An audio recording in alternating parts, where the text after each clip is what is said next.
Lisa Briggs Yuck. from the Bruce Company is here taking your calls at 270-9933. Good to see you. Lisa, Hi good there. to How are you see guys? Got some mums along? Some pansies? Pansies. They're so happy. They are. They're happy But flowers. they can't go out yet. As long as the night temperatures are going to be above 35, you can keep them out. If it's going to be colder than that, you want to protect the flowers. Okay. But the plants themselves are fine to like below 30. Really? Oh, wow. Absolutely. Okay, good. All right. Let's go to the phones, and we'll start with Pat in Muscadet. Hi, Pat. What's your question? I have a couple. Maybe they're connected. Is it too early to cut off your mums and pull the dead plants from last year? And also I have some sedum like that. Or should it be left on till it gets warm consistently? No, you can go ahead and clean those up. I would, rather than pulling, I would probably take some shears or pruners and cut it so that you don't do damage and possibly, pull the plant out of the ground. But now's the perfect time to do that. They'll be fine. See, mums, that's why. Yeah, I know, that's why. Let's go to Maggie from Wanakee. Hi, Maggie. What's your question?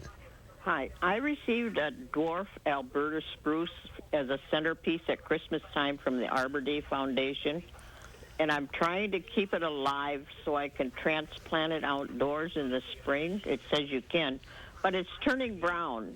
Am I watering it too much, or can I transplant it into a pot now, or what do you suggest? I'd probably leave it in the pot that it's in right now. Probably what's happened is that it started to bud. It's broken bud on the new buds for this year, and so it's a little warm in your house. I'd put it in a cooler window.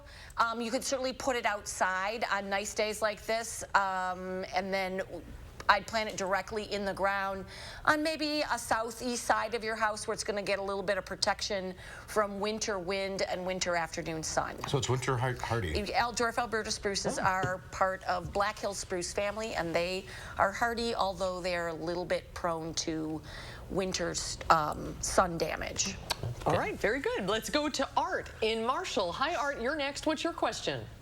I have a question. I had a bleeding heart plant that's probably 80 years old. It's been moved once from one site to another. I'm wondering when is a good time to move it, and when I do move it, can I split it up so I get 2 plants out of it?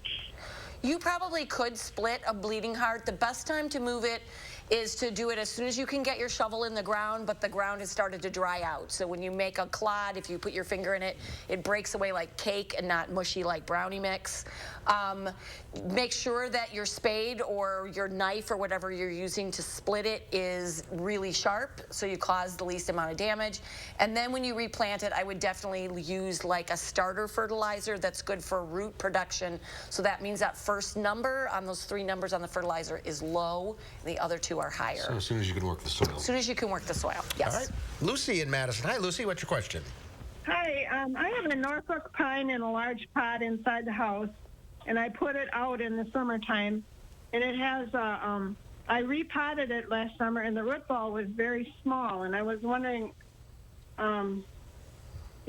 did I put too much fertilizer in the pot, or what am I doing wrong, and how much should I water it and stuff? So when you repot plants, you want your new pot to only be slightly bigger than the original pot, especially with plants that have smaller root systems. You're adding a lot of soil volume that holds water that maybe the plant isn't going to respond to that very well. I would certainly maybe check your watering, make sure that the plant is dried like halfway through before you water again. And as far as fertilizing is concerned, now that the days are getting longer, you could start fertilizing if the plant is in good shape. But if it's showing signs of stress, I would check the watering in the light first and get it back on a more even track before you start encouraging it to grow. All right, very good. Let's go to Jeffrey in Evansville. Hi, Jeffrey. What's your question? Hi, my question is, last year we planted about 5 or 6 flats of pansies, and the squirrels were targeting only certain colors. And Oh, interesting. And I just wondered, what is that all about?